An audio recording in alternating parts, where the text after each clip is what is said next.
लेकिन उनका मन नहीं भरा। इसको सुनाना भी है अभी। थोड़ी देर बाद उनका 8 बजे का ऐसा कॉल आया व्हाट्सएप पर। हाँ बोला, बोलो तू क्या चाहता है, वो नेवी डे छोड़ के तेरे यहाँ आ जाए और टीआरपी बढ़ाए। मैंने कहा सर मैं तो आपसे अनुरोध कर रहा हूँ कि भाई अगर आ जाए तो अच्छा रहेगा, नहीं कोई ऐसा मजबूरी थोड़ी कि आना ही आना है। क्यों तू बोलेगा तो आना पड़ेगा उसको। और एकदम मतलब फायर ऐसा है कि आप ना पता नहीं किसका गुस्सा मेरे पे निकाल रहे हो, मैं नहीं बात कर सकता। मैंने फोन काट दिया। उनकी पत्नी मेरे घर पे एक धरने पर आकर बैठ गई। उन्होंने कहा कि अरे विपिन तूने क्या कर दिया, मेरा तो ड्राइवर भी तूने ले लिया, खाना बनाने के लिए मैं तो अकेली रहती हूँ, कैसे करूँगी। मैंने तुरंत अपने हाथ से ऑर्डर टाइप किया, लिखा, अपने एमए को भेजा कि इसको ऑर्डर निकाल दो, बिना तीनों चीफ से कंसल्ट किए हुए। अच्छा हाँ सीडीएस थे। उन्होंने ऑर्डर अपने एमए को बोला कि ऑर्डर लिखो कि आज से विदेशी शराब बंद। लेकिन अभी भी मुझे लगातार उनका अपने आसपास उनका आभास होता है। सुबह शाम मुझे लगता है कि मैं कई बार उनका नंबर मोबाइल से ढूंढ के कोशिश करता हूँ उस पर नंबर ट्राई करूँ। नमस्कार, जय हिंद, भारत तक देख रहे हैं आप। डिफेंस डायरी का ये एपिसोड काफी खास है। आप सोच रहे होंगे कि हमारे साथ मंजीत जी बैठे हुए हैं लेकिन खबर नहीं सुना रहे हैं। दरअसल इस एपिसोड में हम बात करने जा रहे हैं मंजीत नेगी की लिखी हुई एक बेहद खास किताब महायोद्धा की महागाथा। सीडीएस बिपिन रावत पर मंजीत नेगी सर ने ये किताब लिखी है। मंजीत नेगी जो है सीडीएस बिपिन रावत के उतने करीब थे जितना कोई दूसरा पत्रकार इस देश में नहीं रहा। और सीडीएस रावत को वो आर्मी चीफ बनने या सीडीएस बनने से नहीं जानते हैं, उससे पहले भी बहुत जानते हैं। एक राज्य से आते हैं, उसका एक अलग कनेक्शन हो सकता है, लेकिन जो समझ सीडीएस रावत को लेकर रही मंजीत नेगी की देश में, वो दूसरे किसी पत्रकार के पास नहीं रही। जिस तरीके से उनके कदम रहते थे, खबर भी सबसे पहले मंजीत नेगी सर जो है सेना से जुड़ी हुई लगातार ब्रेक करते रहे हैं। आज भी उनका इसमें आधिपत्य बना हुआ है, खबरों को ब्रेक करने में सेना से जुड़ी हुई। मंजीत सर बहुत स्वागत है आपका भारत तक पर। धन्यवाद ऋषि, बहुत धन्यवाद, और हमारे भारत तक के दर्शकों का भी धन्यवाद। हम लगातार उनको डिफेंस की खबरें सबसे पहले देने की कोशिश करते हैं और अभी हम काफी पिछले कुछ समय में काफी हमारे साथ दर्शक भी जुड़े हैं। हाँ बिल्कुल सर, डिफेंस डायरी के 50वां एपिसोड आप कर चुके हैं। आज का ये खास रहने जा रहा है बिपिन रावत। जब हम लोग नाम लेते हैं ये तो सबसे पहले जहन में क्या बनता है आपके, क्या आकृति आती है? ऋषि अगर बिपिन रावत की बात करूं तो मतलब मेरे लिए अभी भी मुश्किल है। हालांकि 1 साल का वक्त हो गया उनको गए हुए इस दुनिया से, लेकिन अभी भी मुझे लगातार उनका अपने आसपास उनका आभास होता है। सुबह शाम मुझे लगता है कि मैं कई बार उनका नंबर मोबाइल से ढूंढ के कोशिश करता हूँ उस पर नंबर ट्राई करूँ, तो उस पर कुछ जवाब नहीं होता, लेकिन मैं सुबह शाम उनकी अनुभूति को महसूस करता हूँ। और मेरा उनसे पत्रकार से ज्यादा बड़ा रिश्ता भावनात्मक था। और मतलब मैं अगर कहूँ तो जब वो ब्रिगेडियर रैंक पर थे तब से 2009 में जब मेरी 4-5 साल की रक्षा क्षेत्र की पत्रकारिता थी, तो साउथ ब्लॉक में पहली मुलाकात मेरी जनरल बिपिन रावत से हुई थी। उस वक्त तो ब्रिगेडियर थे और मेरे एक मित्र कर्नल कोठियाल थे जिन्होंने मुझे फर्स्ट टाइम उनसे इंट्रोड्यूस किया, उनको मिलवाया और कहा कि मंजीत ब्रिगेडियर रावत हैं और ये बहुत काबिल अफसर हैं। उनके जाने के बाद उन्होंने कहा, उन्होंने मेरे से हाथ मिलाया और कहा, मैंने कहा सर मैं मंजीत नेगी हूँ, मैं मीडिया में हूँ, डिफेंस कवर करता हूँ। उनका बहुत अच्छा काम करो। वो एक छोटी सी मुलाकात थी चलते फिरते साउथ ब्लॉक के कॉरिडोर में, लेकिन उन्होंने मुझे साथ कर्नल कोठियाल ने कहा कि ये बहुत काबिल हैं और तुम ध्यान रखना कि ये हो सकता है कि किसी एक ये सेना प्रमुख बने। तो ये बात मेरे दिमाग में कहीं बैठ गई और उसके बाद स्वाभाविक तौर पर मैं उनको लगातार फॉलो करता रहा रक्षा संवाददाता के तौर पर। वो जब ब्रिगेडियर के मेजर जनरल बने और उसके बाद 2009 के बाद जब आप ब्रिगेडियर के बाद मेजर जनरल बन जाते हैं तो बहुत कम समय फिर जी बिल्कुल लगातार आगे पहुंच जाते हैं। तो मैं लगातार उनको उनका ब्रिगेडियर से लेकर और सीडीएस बनने तक की उनकी यात्रा को मैंने कवर किया। उनके साथ मेरे पारिवारिक रिश्ते एक तरह से बन गए। अच्छा, तो सीडीएस रावत को लेकर हम जैसे उन्हें स्क्रीन में देखते थे, वो ऑफ स्क्रीन भी दूसरा व्यक्तित्व रहता था। सख्त मिजाज निजी जीवन में भी थे या स्क्रीन पर वो चूंकि एक ओहदा उन्होंने ओढ़ रखा था तो वो गंभीरता तो जाहिर तौर पर वो झलकनी भी चाहिए, डिसिप्लिन है। निजी जीवन में कैसे थे सीडीएस रावत? मतलब उनको लेकर अगर कहा जाए तो वो जिस तरीके से उन्होंने शार्प स्टैंड्स थे, बातें थी, निजी जीवन में भी वैसे ही थे? बिल्कुल, वो विपिन रावत के बारे में कहूँ तो वो इस तरह के इंसान थे जो कि बिल्कुल दिखावे से बहुत दूर थे। जैसा उनका तरीका, प्रोफेशनल तरीका, यानी कि काम के दौरान जो उनके अंदर जो जोश, एग्रेशन था, वो उनके व्यक्तिगत जीवन में भी था। हालांकि वो बहुत कहेगा आप नरम दिल के इंसान थे, पारिवारिक व्यक्ति थे, सबसे मिलना जुलना उनका रहता था। और हालांकि उनके साथ ये रहा कि परिवार के लिए वो समय नहीं निकाल पाए। हाँ। लेकिन बहुत, जिसको कहते हैं कि वार्म हार्टेड व्यक्ति वो थे, सबके साथ गर्मजोशी से मिलना, और जिससे भी मिलेंगे, मतलब मैं कहूँ कि वो अगर एक छोटे बच्चे से भी अगर एक बार मिल लें तो उनका एक रिश्ता कायम हो जाता था। मुझे याद है साल 2016-17 की बात है, वो वाइस चीफ थे, 17 में चीफ बने, वाइस चीफ थे। तो मेरी बिटिया का बर्थडे था, उसमें वो पहली बार आए थे मेरे फंक्शन में, और उसमें मेरे कई मित्र थे जिनके छोटे छोटे बच्चे आए थे। तो वो करीब 2-3 घंटे रहे, तो मतलब बच्चों के साथ बच्चों जैसा उनका व्यवहार था, उनके साथ गले मिलना, फोटो खिंचाना, सेल्फी खिंचाना। तो वो जिस माहौल में रहते थे उसी जैसे को अपने को ढाल लेते थे। उनकी सबसे बड़ी खासियत थी, और इसीलिए उन्होंने अपना एक एक जिसको कहें कि पल का इस्तेमाल किया, एक क्षण में वो जिए। और जैसे मैं कहूँ तो 2017 में चीफ बनने से लेकर और 2022 तक में जाने तक, उनका 21 में उनका जाने तक का जो उनका पूरा कार्यकाल को मैंने देखा, मैं वो कहूँ तो एक आग जैसी थी, एक धमाका था उनके अंदर, उनके कार्यकाल के अंदर, उनके व्यक्तित्व के अंदर। और वो धमाके की तरह सेना प्रमुख बने, और धमाके के साथ ही बिल्कुल इस दुनिया से चले गए। जी, इस किताब के अंदर आपने उनके निजी जीवन से लेकर जो है वो काम, प्रोफेशनल लाइफ जो है, उस सब का जिक्र किया हुआ है। बहुत सारे अनकहे किस्से हैं इसके अंदर मौजूद हैं। आप जब ये किताब पढ़ेंगे तो योद्धा की महागाथा, तो आपको बिपिन रावत के बारे में वो सब कुछ पता चलेगा जो अब तक इंटरनेट पर मौजूद नहीं है। इंटरनेट के अलावा जो उनकी जिंदगी कैसी थी वो इस किताब में मौजूद है। मंजीत जी, सीरियस बिपिन रावत को लेकर हमेशा से एक ये ऑरा रहा कि यार ये व्यक्ति जो है ये बहुत जीवंत दिखाई पड़ता है, चेहरे पर हमेशा मुस्कान, मतलब मसला कितना भी गंभीर हो, हमेशा मुस्कान के साथ हैंडल करना। मीडिया के लोग ज्यादा बेहतर जानते हैं उन्हें, क्योंकि वो एक वैसे व्यक्ति थे कि पत्रकार को बाइट चाहिए, वो उनको अप्रोच करेगा तो वो बाइट दे देते थे, वो मना नहीं करते थे कि मैं बाइट नहीं दूंगा। तो मीडिया को लेकर जिस तरीके का रिश्ता रहा, आप लोगों से जिस तरीके का रिश्ता रहा, खबरों को लेकर आप लोग उनको परेशान करते थे? नहीं, वो तो खुद ही उनको एक तरह से मतलब मैंने देखा कि 2017 से पहले जब वो वाइस चीफ थे, सदन आर्मी कमांडर थे, तो उनको कोई जानता भी नहीं था, और वो मीडिया से बहुत दूरी मतलब उन्होंने बनाए रखी। और लेकिन 2017 के बाद मैं कहूँ उनका पूरा जो व्यक्तित्व था, और खासतौर से मीडिया को लेकर, उन्होंने एक तरह से मीडिया का भरपूर इस्तेमाल किया। और वो हमेशा, मैं उनके घर पे जाता था तो जहाँ वो अपने घर के अंदर जो ऑफिस था, उस ऑफिस में उनकी कुर्सी के पीछे अपनी वो एमफिल जो उन्होंने मीडिया में की थी चौधरी चरण सिंह यूनिवर्सिटी से, उसको लगा के रखते थे। और जब हम कभी इस तरह के उनसे वार्तालाप करते थे कि सर ये मीडिया में छप गया, बोले यार मुझे मत बताओ, मैंने एमफिल कर रखा है, देखो पीछे मेरी डिग्री। तो वो इस तरह की कमांड के साथ बात करते थे। और मीडिया का कैसे सेना के हित में इस्तेमाल करना, कब कौन सी बात से अपनी बात को ज्यादा से ज्यादा लोगों को पहचाना। और आपने देखा खुद कि 2017 के बाद से लेकर 2021 तक का 3 साल सेना प्रमुख के तौर पर, लगभग 2 साल सीडीएस के तौर पर, उनका जो कार्यकाल था, उन्होंने वो भरपूर छाए रहे मीडिया में, चाहे सोशल मीडिया हो, चाहे प्रिंट मीडिया हो, चाहे इलेक्ट्रॉनिक मीडिया हो।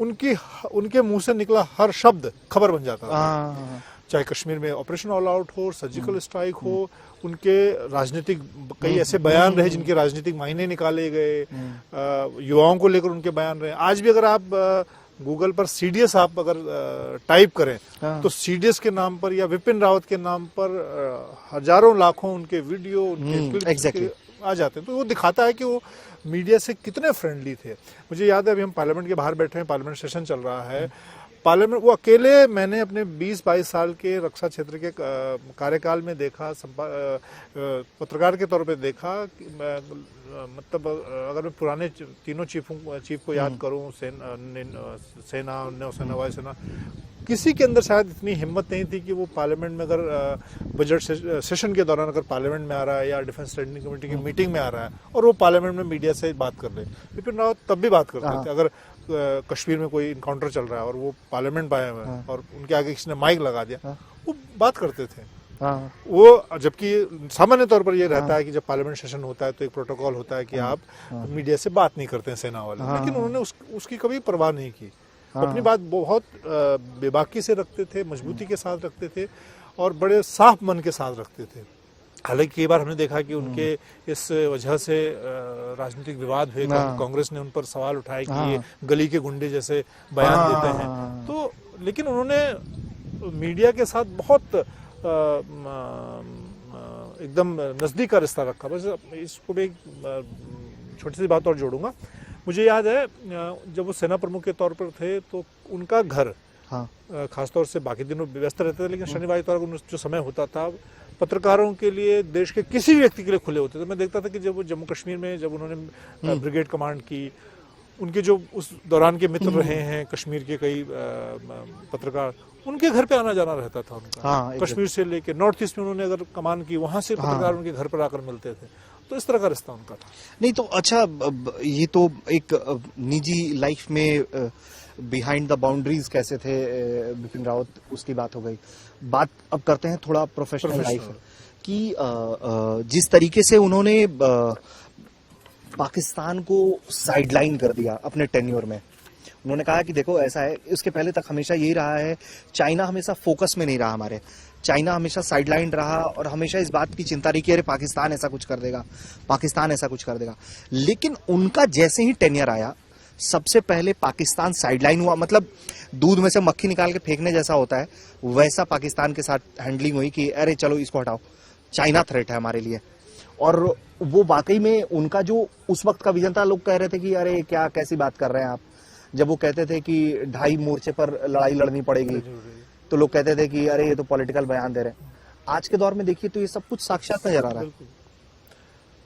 उन्होंने बहुत लंबे समय के बाद ये हिम्मत दिखाई थी कि उन्होंने चीन की चुनौती को सीधे सवाल उठाए उस पर, और सेना प्रमुख के तौर पर, सीडीएस के तौर पर, और हालांकि कई बार उनको आलोचना भी झेलनी पड़ी इसको लेकर। यहाँ पर मैं जो भी वर्तमान में सीडीएस हैं जनरल अनिल चौहान, उनका एक छोटा सा कोट जो उन्होंने भूमिका के तौर पर उन्होंने लिखा कि कोर कमांडर के तौर पर जनरल बिपिन रावत पूर्वोत्तर में भारत की पहली सर्जिकल स्ट्राइक जो म्यांमार बॉर्डर पर हमने की थी उसके योजनाकार थे। बाद में चीफ ऑफ आर्मी स्टाफ के तौर पर म्यांमार में उन्होंने ऑपरेशन की योजना बनाई। लद्दाख में, मिडिल सेक्टर में, सिक्किम, अरुणाचल प्रदेश में उन्होंने उनको अच्छी समझ थी। तो ये दिखाता था कि उन्होंने किस तरह से ऑपरेशन की तैयारी की, उन्होंने खतरे को समझा। अगर हम चाइना के खतरे को देखें तो उन्होंने कहा था कि वो लगातार मतलब पब्लिक डिबेट प्रोग्राम में मीडिया से बात करते उन्होंने कहा कि सर्जिकल स्ट्राइक के बाद और एयर स्ट्राइक के बाद पाकिस्तान को एक तरह से सबक मिल गया और पाकिस्तान शायद हमारे खिलाफ इतनी बड़ी हिम्मत नहीं कर पाएगा, लेकिन चीन हमारे लिए बड़ा खतरा है। और हमने देखा कि 2019-20 में उनकी बात साबित हुई। लद्दाख में चीन 2 साल 1-1.5 साल तक हमारा तनाव चला। और लेकिन सबसे बड़ी बात कि उन्होंने उस खतरे को भांपा और उसकी तैयारी भी शुरू की।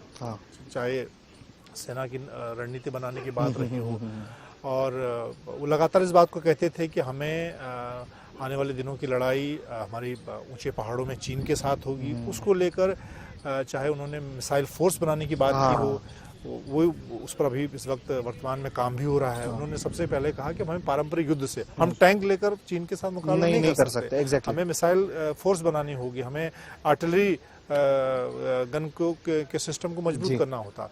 और मेक इन इंडिया लगातार उसकी भी वो पैरवी करते रहे। तो सही रूप में मैं कहूँ तो आपको याद है कि जॉर्ज फर्नांडिस जब एनडीए सरकार में वाजपेयी के साथ रक्षा मंत्री थे, तब बहुत विवाद इस बात को लेकर हुआ था कि चीन हमारा दुश्मन नंबर 1 है। हालांकि जनरल रावत ने सीधे ये बात नहीं कही कि दुश्मन नंबर 1 है, लेकिन उन्होंने कहा कि हमारा सबसे बड़ा खतरा, हमारे से मुकाबला चीन के साथ है। तो बहुत समय के बाद किसी बड़े सैन्य रणनीतिकार ने सीडीएस के तौर पर, सेना प्रमुख के तौर पर इस बात को स्वीकारा और उसकी तैयारी भी, खाली स्वीकारा नहीं, उसके लिए तैयारी भी की कि चीन हमारे लिए बड़ा खतरा है, उसके लिए हमें तैयार होना पड़ेगा। तो अच्छा ये बताइए, डोकलाम का सच क्या है? डोकलाम उस वक्त क्योंकि विपिन रावत के लिए सेना प्रमुख के तौर पर पहली कह सकते हैं बड़ी चुनौती थी, क्योंकि जब सर्जिकल स्ट्राइक हुई तब वो वाइस चीफ थे, लेकिन सेना प्रमुख के तौर पर डोकलाम उनके लिए बड़ी चुनौती थी। और अगर आप देखें तो इसमें इसी पुस्तक में मैं एक छोटा सा और आपको दिखाऊंगा। एनएसए जी डोभाल ने इस बात को यहाँ पर कहा भी है कि उन्होंने डोकलाम की चुनौती को कैसे निपटने की कोशिश की। उन्होंने कहा कि सेना प्रमुख और सीडीएस बाद में सीडीएस के तौर पर डोकलाम संकट और जम्मू कश्मीर में जो उनका काम था बहुत सराहनीय था। मुझे याद है, हालांकि उस पर बहुत ज़्यादा आधिकारिक तौर पर जानकारी नहीं आई, लेकिन शुरुआत में जब इस घटना की शुरुआत हो रही थी और उस वक्त सेना प्रमुख हमारे जो थे और बाकी लोग का ये था कि चीन, और ख़ास तौर से इसमें अगर मैं कहूँ तो विदेश मंत्रालय का रुख बहुत साफ नहीं था। उनको लगता था कि डोकलाम जो संकट है और हमारे जो जिस तरह से एक आर्थिक तौर पर हम चीन के साथ मुकाबला नहीं कर सकते, तो ज़्यादातर लोगों की ये राय थी कि हमें इसको डिप्लोमेटिक तरीके से सुलझाना चाहिए। अच्छा। लेकिन अकेले मैं ये ऑन रिकॉर्ड इस बात को कह सकता हूँ, अगर यहाँ पर आप कहें कि सीसीएस की बैठक के बाद वॉर रूम में प्रधानमंत्री मोदी के सामने ये बात किसी ने पूरे दम के साथ कही तो जनरल विपिन रावत है। और इसीलिए आप देखें कि प्रधानमंत्री मोदी के साथ विपिन रावत की जो निकटता रही और उनको जो आगे बड़ी जिम्मेदारी उन्होंने दी, उसका नतीजा वही था कि उन्होंने उस मीटिंग में स्टैंड लिया कि हमें अपनी सैन्य ताकत दिखानी होगी, तभी चीन डिप्लोमेटिक टेबल पर बैठेगा। तो कहा जाता है ना कि जब आप किसी का हाथ मोड़ेंगे तो वो बातचीत की बात करेगा। आप हाथ ही नहीं मोड़ेंगे, पहले बातचीत करेंगे तो कहेगा मतलब नहीं है, बात ही नहीं करेगा आपसे। तो विपिन रावत इस मानसिकता के थे और उन्होंने डोकलाम संकट के समय ये बात एनएसए जी डोभाल, पीएम प्रधानमंत्री नरेंद्र मोदी और यहाँ तक मैं कहूँगा तो बाकी जो सेना प्रमुख, चाहे वायुसेना प्रमुख हों, नौसेना प्रमुख हों या फिर विदेश मंत्रालय के लोग हों, कोई भी शायद इस सीधे तौर पर इस पक्ष में नहीं था कि हम चीन से सीधा मुकाबला कर लें। विपिन रावत और इस बात को लेकर उनका पक्का मानना था कि हमें चीन को ताकत दिखानी होगी डोकलाम में, तभी चीन मानेगा। और उसी का नतीजा था कि बड़ी संख्या में माउंटेन ब्रिगेड से लेकर हर जगह से वहां पर सेना भेजी गई। चीन को इस बात का आभास हुआ कि भारत पीछे हटने वाला नहीं है। हमने चाहे अपने आर्टिलरी गन की तैनाती की हो, ब्रह्मोस मिसाइल की तैनाती की हो, बड़ी संख्या में चाहे रांची से और माउंटेन ब्रिगेड को वहां पर भेजा हो, उससे चीन को यह आभास हुआ कि भारत पीछे हटने वाला नहीं। और उसी का आप देखें डोकलाम के बाद जो हमने लद्दाख में किया, हमने उसी रणनीति को अपनाया। हमने उनको ऊंचे पहाड़ों में भी ब्लैक टॉप और जगह जिस तरीके से ताकत दिखाई और जमीन पर भी ताकत दिखाई। वो जो मतलब आपने चूंकि वो गलवान का जिक्र कर दिया आपने, तो जिस तरीके से अचानक से एक रात जिस तरीके से भारत ने टॉप हाइट्स पर कब्जा कर लिया, उस स्ट्रेटेजी को लेकर कहा गया कि वो बिपिन रावत ही थे जो पूरे तरीके से उस चीज को हैंडल कर रहे थे कि चाइना को बहुत अपफ्रंट होकर कन्फ्रंट करने की जरूरत है, हम आई टू आई ही नहीं करेंगे और उसको ब्लॉक भी कर देंगे। तो वो हिल्स पर बैठने के बाद से ही हमने देखा कि जब चाइना को ये लगा कि उसके बहुत सारे संख्या में जवान ब्लॉक हो गए हैं यहाँ पर, तो फिर वो बातचीत की मेज पर आया उसके बाद। बिल्कुल, जब हम मोल्डो जहाँ पर चीन के साथ हम कोर कमांडर स्तर की बातचीत करते हैं, हम मोल्डो के ठीक ऊपर के पहाड़ों में जाकर जब उस रात बैठे और चीन को इस बात का आभास नहीं था, क्योंकि गलवान की घटना हमारे लिए भी एक बड़ा सरप्राइज था, सेटबैक था, चीन के लिए भी था, लेकिन उसको उस सेटबैक से उभर कर हम इतना बड़ा ऑपरेशन कर देंगे इसकी उम्मीद नहीं थी। और मैं कहूँ तो यहाँ पर चाहे हमारे सेना प्रमुख रहे हों, नरवणे हों, बाकी लोग थे, शायद उस तरह से बड़े ऑपरेशन के लिए कोई मानसिक तौर पर तैयार नहीं था। ग्राउंड पर भी फोर्सेस को ये था कि हमें जो कमांडर थे कि भाई अब क्योंकि गलवान की घटना हो गई तो आगे का जो रास्ता निकलेगा वो डिप्लोमेटिक तरीके से निकलेगा। वहाँ पर भी ही राय थी, क्योंकि मैं लगभग करीब 1 महीना उस दौरान यहाँ पर लद्दाख में रहा, अलग अलग इलाकों में गया, चुमर में रहा, कई फॉरवर्ड पोस्ट पर मैं गया। तो ग्राउंड पर अगर मैं कहूँ तो जो कमांडर थे उनको ये था कि अब शायद हम चीन को सैन्य स्तर पर पीछे नहीं कर पाएंगे, डिप्लोमेटिक स्तर पर ही रास्ता निकलेगा। लेकिन वो रणनीति बनाई गई, जनरल बिपिन रावत की बहुत अहम भूमिका उसमें थी। उन्होंने डोकलाम का ही एक उदाहरण दिया कि हमें जब तक हम चीन के साथ चीन को ये आभास नहीं दिलाएंगे कि मोल्डो में हम ऊपर इन पहाड़ों में बैठकर 1962 का जैसा ऑपरेशन कर सकते हैं, तब तक चीन को ये आभास नहीं होगा, और इसलिए वो उस तरह के ऑपरेशन किए गए। अच्छा, तो बिपिन रावत को लेकर ये बात हम लोग ये सब समझते हैं कि एक्चुअली ग्राउंड पर भी जब वो शुरुआती दौर में भी जब नीचे अधिकारी पर अधिकार क्षेत्र में रहे तो ग्राउंड पर ऑपरेशंस में शामिल रहे, तो उनके पास ग्राउंड की जो प्रैक्टिकलिटी थी वो उस बात का भी उनको बहुत अच्छे से अंदाज था कि किस ऑपरेशन में कितना एफर्ट चाहिए, क्या चाहिए। तभी मतलब जिस तरीके से ये तमाम रणनीति बनी, सर्जिकल स्ट्राइक की, एयर स्ट्राइक की रणनीति बनी, तो उसमें बहुत कैलकुलेटेड आपको मालूम था कि आप क्या रिस्क ले रहे हैं, इसके क्या सेटबैक हो सकते हैं और आपको क्या फायदा होगा। बिल्कुल, मतलब मैंने यहाँ पे लिखा कि जनरल रावत का मतलब था कि instant and full pro planning, क्योंकि वो खुद ग्राउंड पर उतरकर ऑपरेशन करते थे। मुझे याद है कि सेना प्रमुख बनने के बाद और सीडीएस के रहते हुए उनका क्योंकि कागजी कार्रवाई के लिए उनको साउथ ब्लॉक में बैठना जरूरी था, लेकिन उसके बावजूद शनिवार और इतवार जो दिन उनके पास बचते थे छुट्टी के, वो हमेशा ग्राउंड पर होते थे। बिल्कुल फॉरवर्ड पोस्ट पर जाते थे, सियाचिन से लेकर डोकलाम से लेकर अरुणाचल से लेकर सिक्किम तक हर जगह वो ग्राउंड पर होते थे, और यही चीज़ समझने की कोशिश करते थे कि कैसे हम अपने ग्राउंड के जो हमारे जवान हैं उनको मोटिवेटेड रखें, हमारी अपनी तैयारी है, इंफ्रास्ट्रक्चर की तैयारी, हथियार की तैयारी, उसको कैसे हम मजबूत बनाएं। मुझे याद है कि K9 वज्र जब गुजरात में बनकर तैयार हुई तो सबसे पहले उसकी पूरी एक 2 यूनिट वहाँ पर भेजी गई उसी दौरान, और तब ये भी कहा गया कि चीन के साथ ये तनाव बढ़ाने वाला काम होगा। मुझे याद है जब हम लोग लद्दाख से चूमर की तरफ जा रहे थे कवरेज के लिए, पूरी वैली में आपको, हालांकि उन हथियारों का नाम लेना मुझे लगता है कि थोड़ा देश में नहीं होगा, लेकिन तब भी जो पब्लिक में हथियार हैं, ब्रह्मोस मिसाइल हो, K9 वज्र हो, जो भी हमारे बड़े हथियार आप सोच सकते हैं, आर्टिलरी बड़ी गन हो, सब वहाँ पर तैनात थी।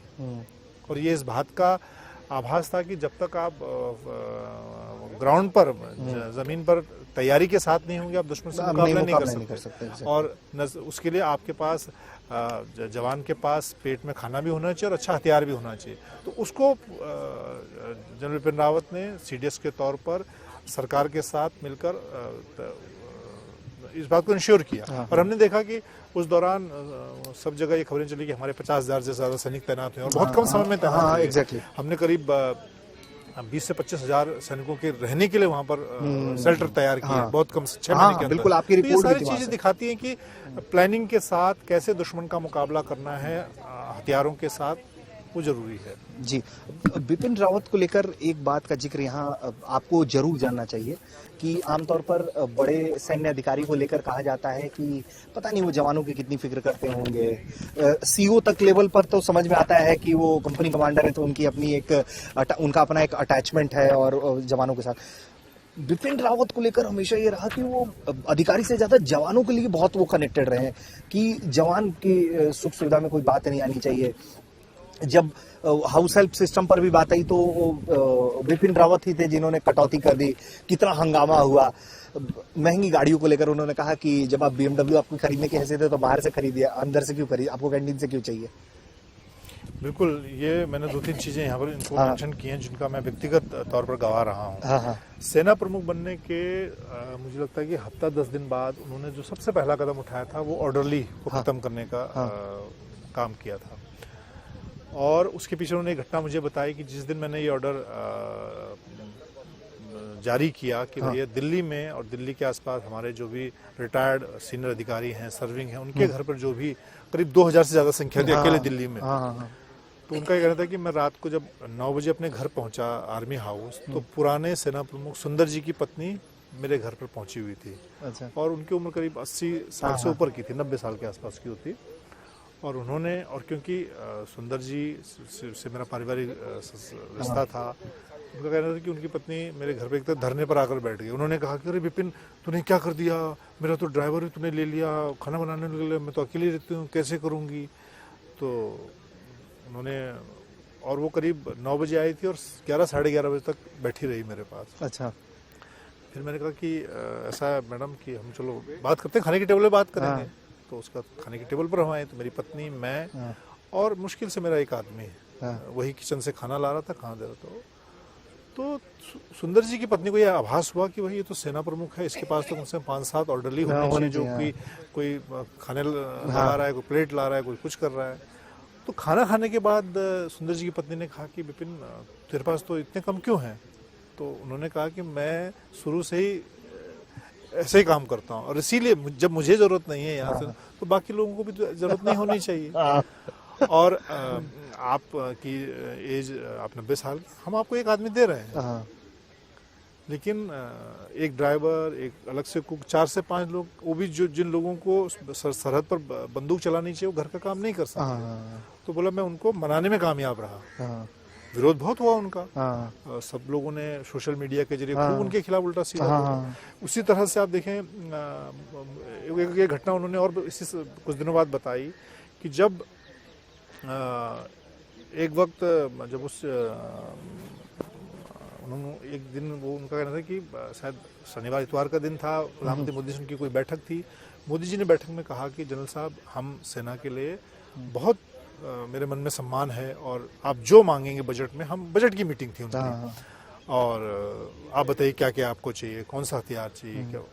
लेकिन लास्ट में प्रधानमंत्री मोदी जी ने कहा कि ऐसा है कि मैं सब कुछ देने को तैयार हूँ, लेकिन मुझे बड़ा खराब लगता है कि आप लोगों के कैंटीन में महंगी विदेशी शराब पर हम आपको टैक्स काट के देते हैं, आपको टैक्स में रिबेट देते हैं, सरकार का पैसा उसमें, लोगों का पैसा उसमें जाता है। अच्छा, बाकी आपकी मर्जी, आपने क्या करना है। इतना उन्होंने कहीं नहीं कहा कि आप बंद कर दो विदेशी शराब। अच्छा।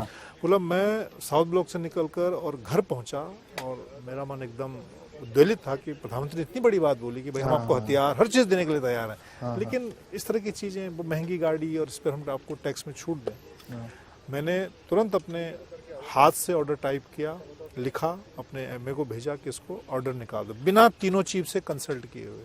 अच्छा। हाँ, सीडीएस थे, उन्होंने ऑर्डर, अपने एमए को बोला कि ऑर्डर लिखो कि आज से विदेशी शराब बंद, और वो ऑर्डर, उसके बाद हंगामा हो गया। सबने कहा कि ये क्या है, हम तो, और मैं आपको बता रहा हूँ, वो ऐसा नहीं कि उन्होंने विदेशी शराब बंद की तो अपने घर में रखी। मैं गवाह हूँ इस घटना का। उसके बाद कुछ समय बाद एक गेट टुगेदर का फंक्शन उनके घर पर था, मैं उसमें शामिल था।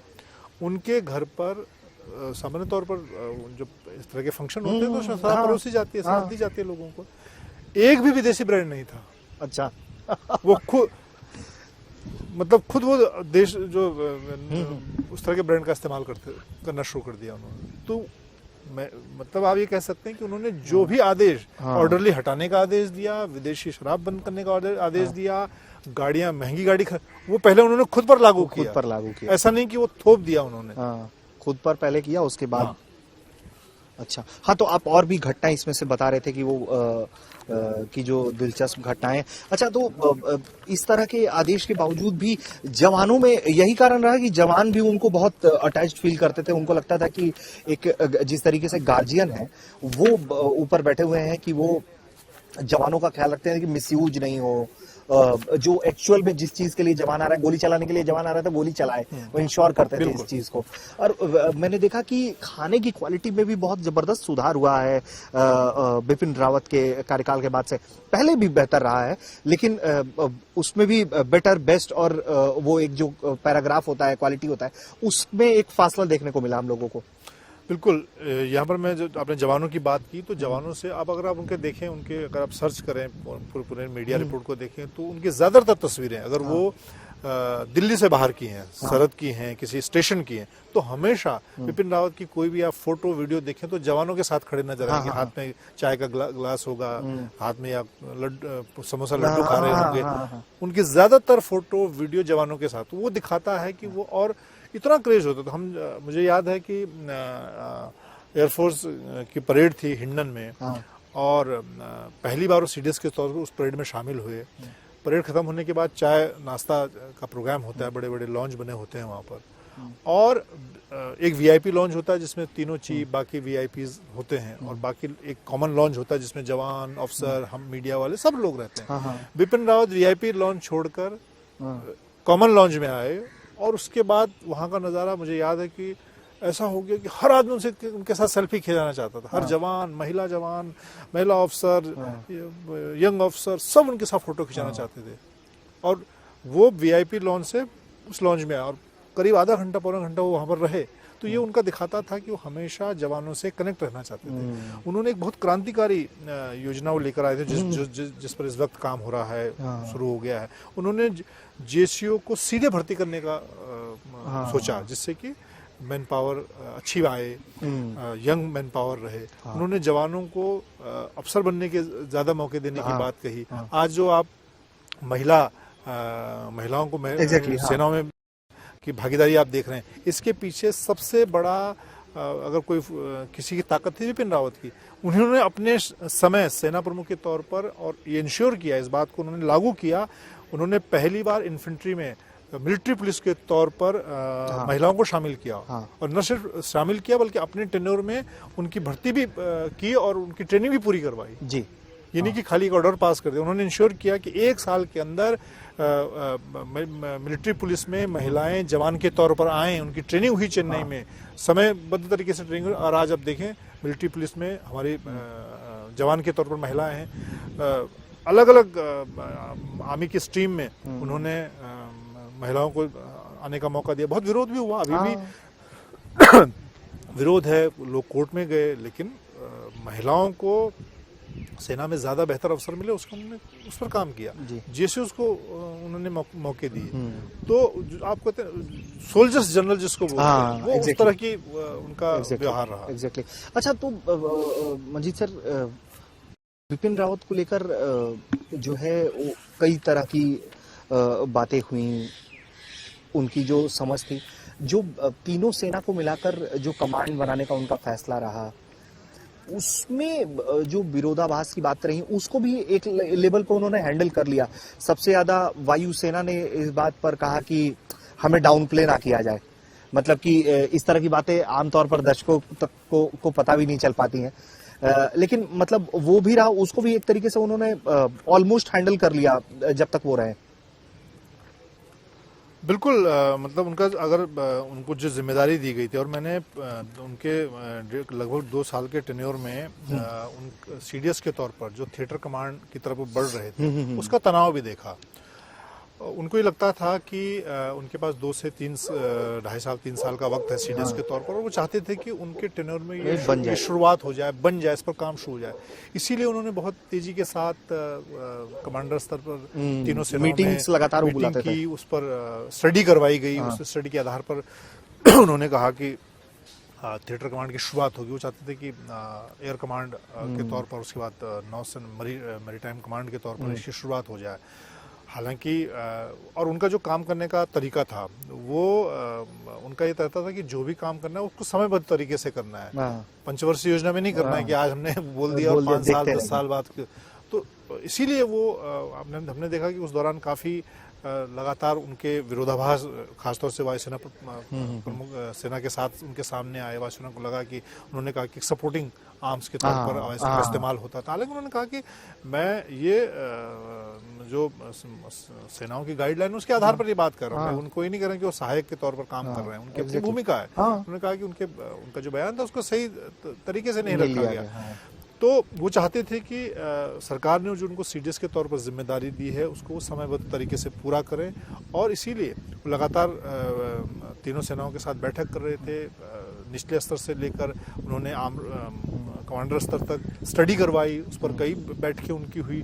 हालांकि दुर्भाग्य रहा कि वो उस दौरान समय से पहले दुर्घटना का शिकार हो गए, लेकिन उनकी कोशिश जरूर थी। और उन्होंने कहा कि हमें थिएटर कमांड की तरफ इसलिए भी बढ़ना होगा कि अब हम ब्रिटिश आर्मी से हमें अब जो मौजूदा हमारी चुनौतियां हैं, हमारे सामने जो पूरे दुनिया में जिस तरह की चुनौतियां हैं, उनसे निपटने के लिए उनका ये कहना था कि थिएटर कमांड क्यों हमें चाहिए? हाँ। हमारे बहुत सारे ऐसे रिसोर्सेज हैं। आप देखिए उनके समय में कंटोनमेंट के अंदर की सड़कें खोली गई, उनके समय में आप देखें ये जो मिलिट्री फार्म थे उनको बंद किया गया। हाँ। उन्होंने कहा कि भाई अब हम ब्रिटिश आर्मी नहीं है, हमें अपने लिए मतलब सेपरेट कोई फार्म नहीं चाहिए खेती के लिए, हमें दूध के लिए मिल्क फार्म नहीं चाहिए, है ना।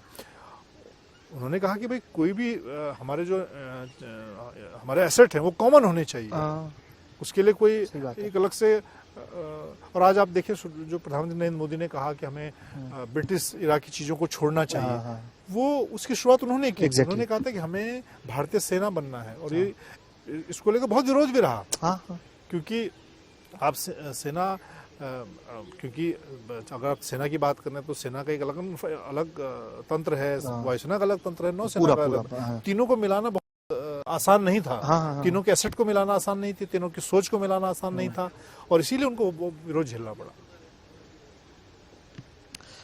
एक सवाल राजनीति पर भी ले लेते हैं, उसके बाद आगे बढ़ेंगे। राजनीतिक घटनाओं को लेकर भी बिपिन रावत का जो नजरिया रहा वो शार्प रहा। इस तरीके से अगर मैं खुद देखूं कि 15-20 साल में किसी भी सैन्य अधिकारी द्वारा इतना शार्प ऑब्जर्वेशन पॉलिटिक्स को लेकर जो है वो किसी भी आर्मी पर्सन की तरफ से नहीं रखा गया, किसी सैन्य अधिकारी की तरफ से नहीं रखा गया।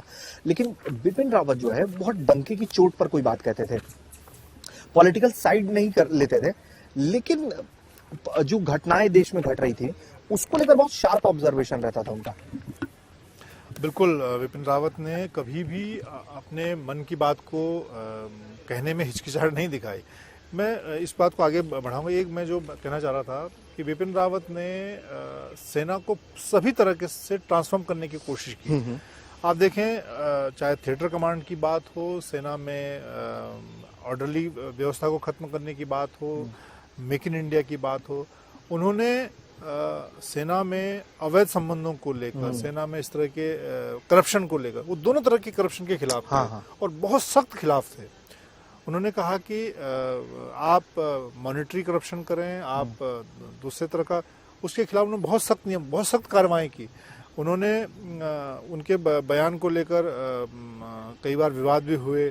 सुप्रीम कोर्ट में गे अधिकारों को लेकर कहा कि सेना में अगर ऐसा, उन्होंने कहा हम अलाउ नहीं कर सकते। हम बाकी लोगों से सेना का चरित्र अलग है। उन्होंने कहा हम सेना में गे संबंधों को अलाउ नहीं कर सकते। उन्होंने एक अधिकारी दूसरे अधिकारी की पत्नी से संबंध बना, उसको लेकर उन्होंने सख्त कार्रवाई की, लोगों के कोर्ट मार्शल की। इसी तरह से आप देखें जो लोग इस तरह की सुविधाएं लेते थे पेंशन की, कि मेरा डिसेबिलिटी पेंशन, कई सीनियर जनरल के नाम उन्होंने, उसको लेकर विवाद हुआ। हाँ, सही कह रहे हैं। रिटायरमेंट से ठीक पहले आपका कान खराब हो गया, आपके हार्ट में प्रॉब्लम, दिक्कत आ गई, आपके हाथ में दिक्कत आ गई, तो उनका कहना था कि जब आप सेना में हैं और जब तक आप सर्विस तब तक आप ठीक थे, उसके बाद आपने तो इस तरह की बहुत सारी छोटी-छोटी बहुत सारी चीजें मैंने इस पुस्तक में लिखी हैं कि किस तरह से उन्होंने सेना का चाल, चेहरा और चरित्र बदलने की कोशिश की, किस तरह से एक उसको आदर्श और प्रोफेशनल आर्मी बनाया जाए हर तरह से, उसके लेकर उन्होंने बहुत छोटे-छोटे सुधार किए। और मुझे ये लगता है कि आने वाले पीढ़ियां कोई याद करेंगी उनके इस रिफॉर्म को, और उसके परिणाम आपको कुछ सालों बाद बिल्कुल, जो उन्होंने रिफॉर्म शुरू किया आर्मी के अंदर, आर्मी के हेल्थ को ठीक करने के लिए, आर्मी को प्रोफेशनल बनाने के लिए, उन सब के नतीजे 10 साल 20 साल बाद आपको नजर आएंगे। और इसी दौरान जैसा आपने जो बयान वाला सवाल पूछा, तो कई उनके बयानों को लेकर निश्चित तौर पर आप लोग उनसे निजी लेवल पर भी पॉलिटिकल बातचीत तो कर ही लेते होंगे। बिल्कुल, वो खुद ही जानना चाहते थे। जब हम मेरी उनसे, मतलब मैं तो हफ्ते में उनसे 1 या 2 दिन कई घंटे उनके साथ बैठता था, तो उस दौरान देश में समाज में क्या चल रहा है उस पर वो जरूर पूछते थे और अपनी राय व्यक्त करते थे। हालांकि और अगर मीडिया उनसे कोई सवाल पूछता था, आपको याद है उस वक्त राहुल गांधी का एक युवाओं को लेकर उनका एक स्टेटमेंट जारी हुआ था कि ऐसा कोई नेता युवाओं का आदर्श नहीं हो सकता जो उनको सरकारी संपत्ति तोड़ने को के लिए उकसाए। एग्जैक्टली। तो उसको लेकर दिग्विजय सिंह और कई लोगों ने स्टेटमेंट, चिदम्बरम ने स्टेटमेंट दिया कि तो उनके कई स्टेटमेंट ऐसे थे, युवाओं को लेकर उन्होंने स्टेटमेंट दिए। उन्होंने कहा कि भाई सेना, जो भी युवा सेना में आना चाहता है वो ये सोच के आए कि वो देश के लिए जान देना चाहता है। अगर नौकरी करनी तो रेलवे में जाइए, आप दूसरे सर्विस में जाइए, ये नौकरी नहीं है, ये नौकरी नहीं है। जैसा मैंने कहा कि उनका राजनीति को लेकर वो कहते थे कि भाई हमारा जवान, हमारा अफसर को वोट का अधिकार है, तो उसको देश के राजनीतिक माहौल की जानकारी होनी चाहिए। एग्जैक्टली। देश में क्या किस तरह की राजनीति चल रही है, कौन देश हित में काम कर रहा है, उस पर उनकी, हाँ वो अपनी राय को पब्लिकली न रखे या किसी रैली में न जाए, लेकिन उसकी राय होनी चाहिए। तो इसीलिए उनके कई स्टेटमेंट को, उन्होंने उत्तर पूर्व को लेकर स्टेटमेंट दिया कि वहां पर असम में मुसलमानों की संख्या अचानक क्यों बढ़ गई, उसको लेकर बहुत विवाद हुआ। उन्होंने कहा कि ये हमारी सुरक्षा के लिए खतरा उत्पन्न हो रहा है। उस पर उन्होंने कहा कि क्योंकि वो कोर कमांडर के तौर पर वहां पर रहे, उन्होंने अचानक देखा कि किस तरह से वहां का डेमोग्राफिक पैटर्न बदल रहा है। तो उसको लेकर उनके अच्छा, जब उनको गली के गुंडे वाला जो बयान दिया गया, उस पर बहुत ज्यादा उन्होंने पब्लिकली तो कुछ नहीं कहा, पर्सनली आप लोगों ने बातचीत की होगी तो पूछा ही होगा कि सर ये कह रहे हैं। वो बड़े खुश होते थे, खिलखिलाकर हंसते थे, बड़ी उनकी हंसी होती थी। तो वो कहते ठीक है, अच्छा है, मैंने तो कह दिया, मुझे कोई फर्क नहीं पड़ा। इस तरह का स्टाइल होता था उनको बोलने का, बड़े खुश होते थे। और उनको मतलब उसके बाद जब भी उनका कोई बयान होता था, बहुत, मैंने कहा ना कि साफ मन से बयान देते थे। उनकी उसके पीछे कोई ऐसी सोच नहीं होती थी कि मैं ऐसा, लेकिन मैंने कहा कि उनके तो हर बयान पे खबर होती थी और उसके बाद वो भूल जाते थे। तो मैंने कभी तनाव में नहीं देखा उनको कि आपको याद है चीन को लेकर जयशंकर के साथ उनका खुला विरोध हो गया था। जयशंकर, उन्होंने कहा कि भाई अरुणाचल में चीन ने बहुत नजदीक हमारे इंफ्रास्ट्रक्चर बनाया है, गांव बसाने शुरू कर दिए, और अखबारों में फ्रंट पेज पर खबर आ गई, जयशंकर और सीडीएस बिपिन रावत के को लेकर खबर आई कि दोनों में विरोधाभास है। उससे पीछे नहीं हटे, राष्ट्रीय डायलॉग में उन्होंने वो बात कही। और मैंने जब उनसे कहा, मैंने कहा सर तो बोला नहीं, मुझे जो बोलना मेरा इनपुट है, हाँ, मैं तो बोलूंगा। तो अभी अपने बयान से उन्होंने कभी भी पीछे नहीं हटे, चाहे कितना बड़ा विवाद हुआ हो। उन्होंने भी, हाँ, हालांकि बाद उनको लगता था कि यार बहुत ज्यादा कई बार नहीं बोलना चाहिए, तो नहीं, वो दोबारा उस बात को दोहराते थे, लेकिन पीछे कभी नहीं हटे। एक बयान देने के बाद अपने बयान को दिया, उस पर पूरी तरह से खड़े रहे हो। अच्छा, निजी जीवन से लेकर प्रोफेशनल जीवन तक में डिसिप्लिन बहुत दिखाई दिया उनके, कि हर जगह डिसिप्लिन सबसे पहले आया उनके बारे में। पर्सनल लाइफ के बारे में बात करें, उनके जाने के बाद आपने एक वीडियो डाला, उसमें वो डांस करते हुए दिखता है। आमतौर पर सैन्य अधिकारी आपको इस तरीके से एकदम चिल करते हुए बहुत कम दिखाई पाते हैं। पर्सनल लाइफ में उनके जाने के बाद भी उनके परिवार से आपका टच है? आप बिल्कुल, अभी मैं तो लगातार उनकी, क्योंकि उनकी पत्नी से मेरे मतलब मेरे लिए बहुत उनका सम्मान था, मेरे घर उनका आना जाना था। और मेरी जो बिटिया है उसके 3 से 4 बर्थडे में जनरल रावत आए, उनकी वाइफ आई, उनकी 2 बिटियां हैं। अभी मेरी इस पुस्तक के विमोचन के मौके पर उनकी बेटी मौजूद थी, तारिणी जो छोटी है, और कृतिका बड़ी बेटी है, उनकी शादी मुंबई में हुई है। तो मैं लगातार उनके संपर्क में रहता हूँ। वो धौलाकुआं में सेना के अकोमोडेशन में रहती हैं, और वो दिल्ली में हाई कोर्ट में प्रैक्टिस कर रही हैं। तो और आप देखें कि इतना साधारण जीवन उन्होंने जिया, परिवार को समय नहीं दिया। उनकी पत्नी लगातार मुझे कहती थी कि मंजीत, ये अपने आप तो सैटरडे संडे भी चले जाते, मुझे कभी ले जाते नहीं। एक दिन हम दिन में भोजन कर रहे थे, बल्कि वो अपना रक्षा राज्य मंत्री अजय भट्ट थे, मैं थे, मेरी पत्नी थी। तो मैंने जनरल साहब से कहा, मैंने कहा साहब तो कोविड खत्म हो गया है, तो अब तो मैडम को ले जाया करो आप सोचिए कि कई पारिवारिक फंक्शन होते थे, शादी होती थी, तो उनकी पत्नी, एक बार मुझे याद है चंडीगढ़ में कोई परिवार की शादी थी, मैडम दिल्ली से चंडीगढ़ ट्रेन में अपने आप गई। अच्छा। और अपनी बेटियों के साथ गई। तो कहती थी कि अब मैं तो इनके भरोसे रहूंगी नहीं, मुझे तो अपना वो फिल्म देखने जाती थी, अपनी बेटी को लेकर फिल्म देखने चली जाती थी। अच्छा। क्योंकि समय नहीं है उनके पास। और मुझे तो बाद में बहुत मेरे दिमाग मन में, मैंने जनरल साहब से कहा, मैंने कहा अब तो कोविड खत्म हो गया, मैडम को ले जाया करें। और मुझे लगता है उसके 20-25 दिन के बाद एक घटना हो गई।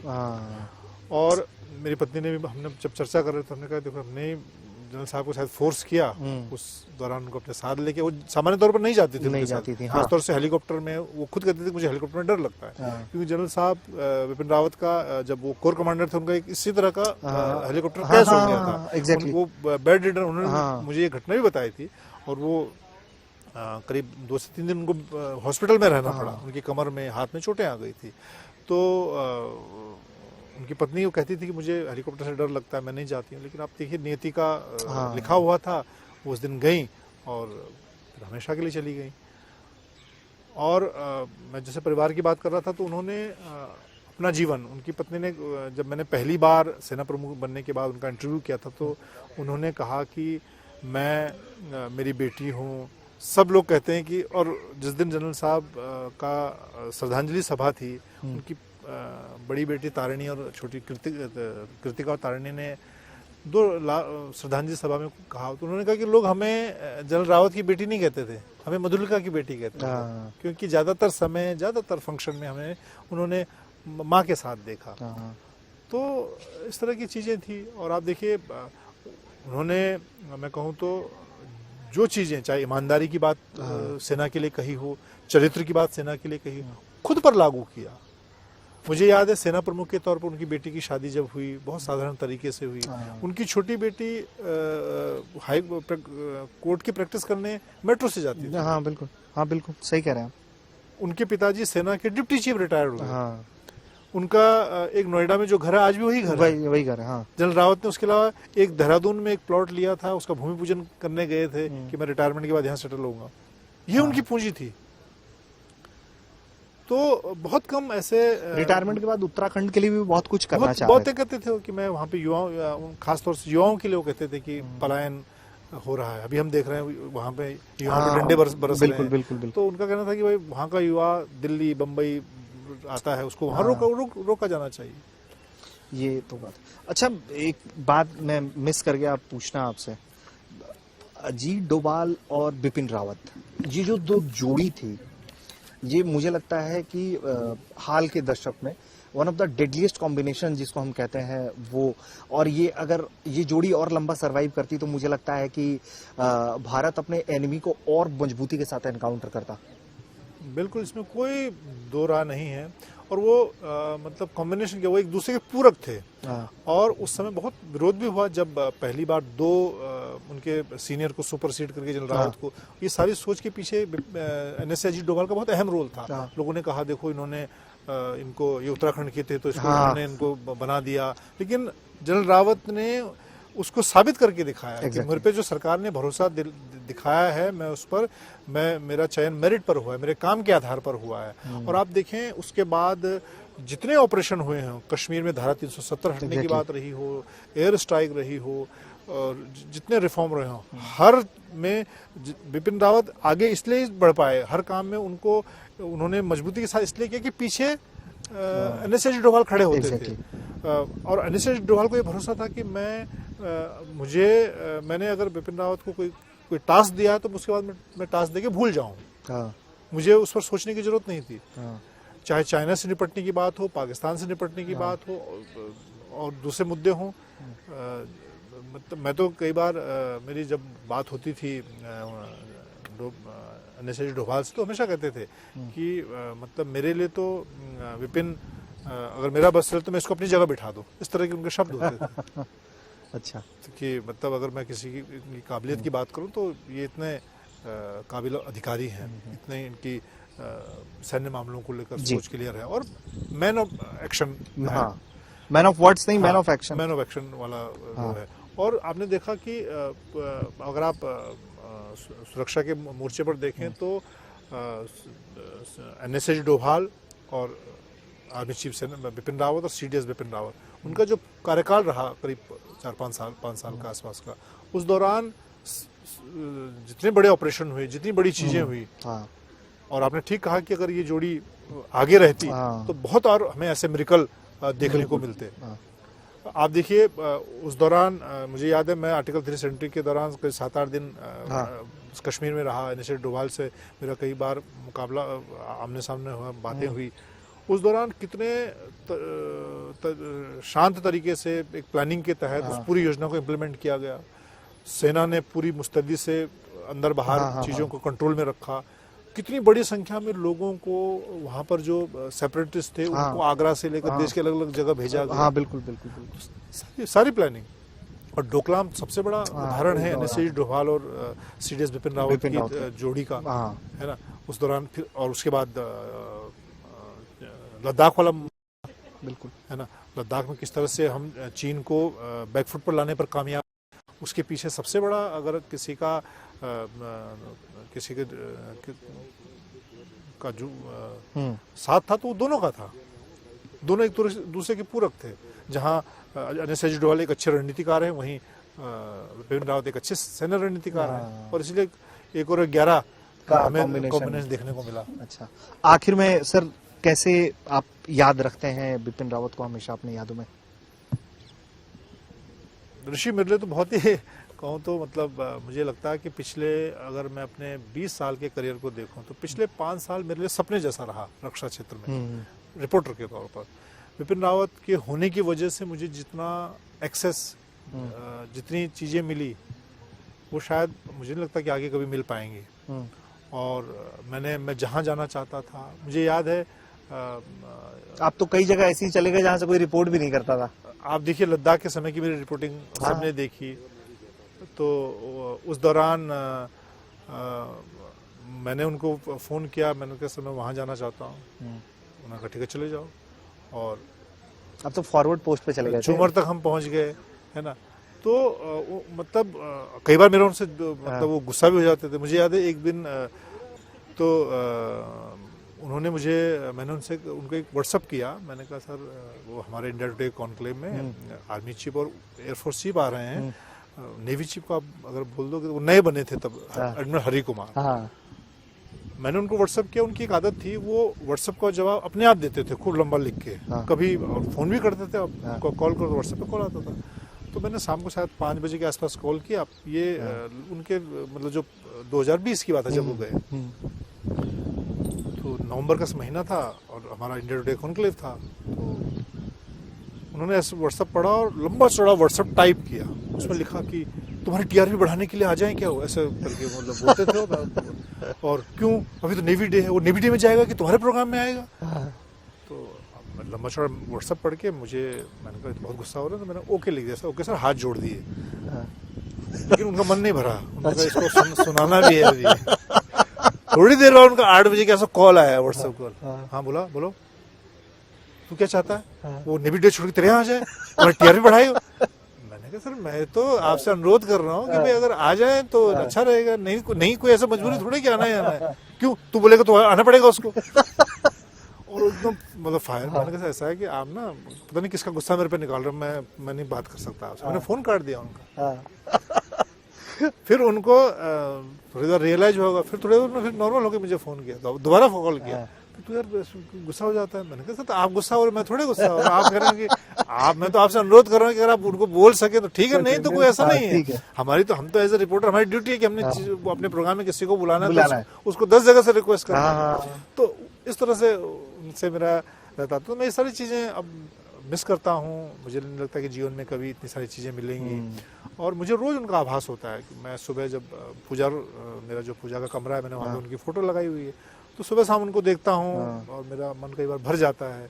उनकी बेटी को देखता हूँ और लगता है कि मेरा 5 साल का व्यक्तिगत जीवन में भी मुझे जितनी ऊंचाइयाँ मिली, प्रोफेशनल जीवन में जितनी ऊंचाइयाँ मिली, उसमें बहुत बड़ा योगदान जनरल रावत का था। और ऐसे ही अनसुने किस्से जितने हैं वो सब मंजीत सर की इस किताब महायोद्धा की महागाथा में आपको दिखाई पड़ेगा। काफी भावनात्मक मसला हो जाता है जब आप अपने जीवन में लगातार किसी को कवर कर रहे होते हैं और अचानक से एक दिन वो व्यक्ति जो है आपके बीच में से चला जाए, और खासकर तब जब आप सिर्फ देश के लिए ही नहीं, आप पूरी दुनिया के लिए खबर कर रहे होते हैं, और वो भी ऐसी खबर जहां दुनिया की 2 सबसे ताकतवर सेनाएं आपस में टकरा रही होती हैं, और उससे जुड़ी जब आप खबर कर रहे होते हैं तो अमेरिका जैसा देश भी बैठकर देख रहा होता है, और ऐसी रिपोर्ट के सहारे भी वो इंटेलिजेंस हासिल करने की कोशिश कर रहा होता है। तो काफी भावनात्मक विषय है। लेकिन पर्सनल टू प्रोफेशनल लाइफ में अगर आपको सीडीएस बिपिन रावत को जानना है तो ये किताब सबसे बेहतरीन किताब हो सकती है, क्योंकि जितना मंजीत नेगी उनको जानते थे शायद ही कोई पत्रकार भारत में, ये मैं अपने स्तर पर जरूर कह सकता हूं कि उनको कोई जानता होगा। तो मंजीत सर, इस बातचीत के लिए बहुत बहुत शुक्रिया। Thank you. और मैं उम्मीद करता हूं कि आपको भी ये बातचीत पसंद आई होगी, और आपको भी ये किताब पसंद आएगी।